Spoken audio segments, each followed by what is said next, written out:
Okay, as I was saying, this is a great place to go ahead and dispose of all your yard debris and kitchen scraps and such to concentrate the nutrients into a nice mound that you it's basically composting in situ with this hugelkulture method, where playing the long game, maybe not the first or even the second year, the crops won't be great, but for the 3rd to the 10th to the 20th year and on, usually it's pretty dang fabulous. So here we have an example of some of our completed hugelkulture mounds. This particular mound right here was finished this year, but these two were done last year and have gone through a full winter and everything. And we have strawberries and onions and garlic and parsley and peas and stuff popping back up from last year. Carrots and things. So, nice mound of nutrients. It's nice not to garden flat on the ground. Let's go ahead and do a little pullback here. We'll remove some of the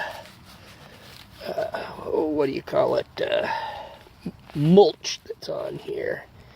Get down in there to the, see, there's some of the trees and such. They're all breaking down in there, trees and leaves and things. Yeah, that makes for a pretty happy no-till garden type space here.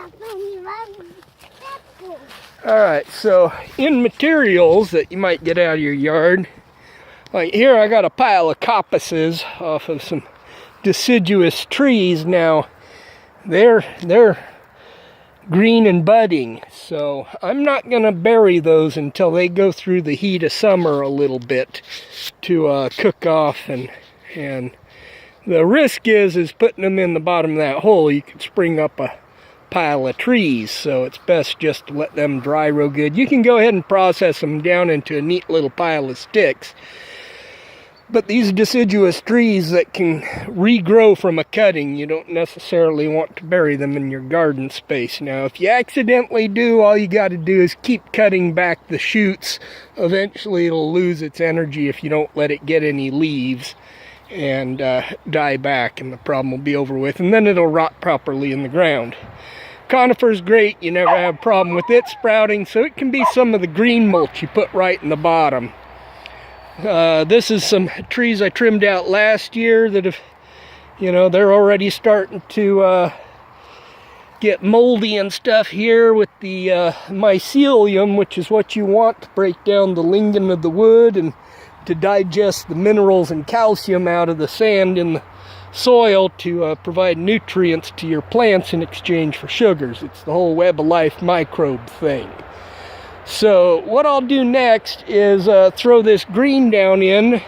We got the grass in there upside down in the bottom, that layer of grass that was right there, full of worms and beetles and all kinds of happy things. So we're going to give them this green chop to eat on. Then I'll throw in the dry mycelium rotting wood to kind of help go in and break down all of this wood. And then I got those pile of leaf compost, whatever I want to rake out of the area. Basically, I try and bring materials from as short of a distance as possible. I'm kind of the lazy gardener. I don't mind digging a big hole once to eat from for the rest of my life, and to give me somewhere to put all this yard debris rather than just a brush pile burning it into the atmosphere. That doesn't work very good.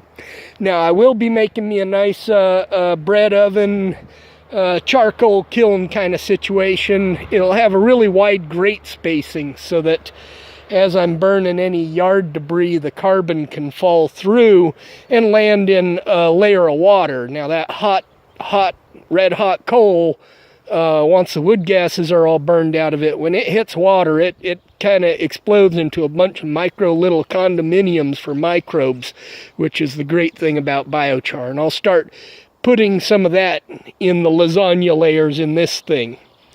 Now, I'm going to get to work.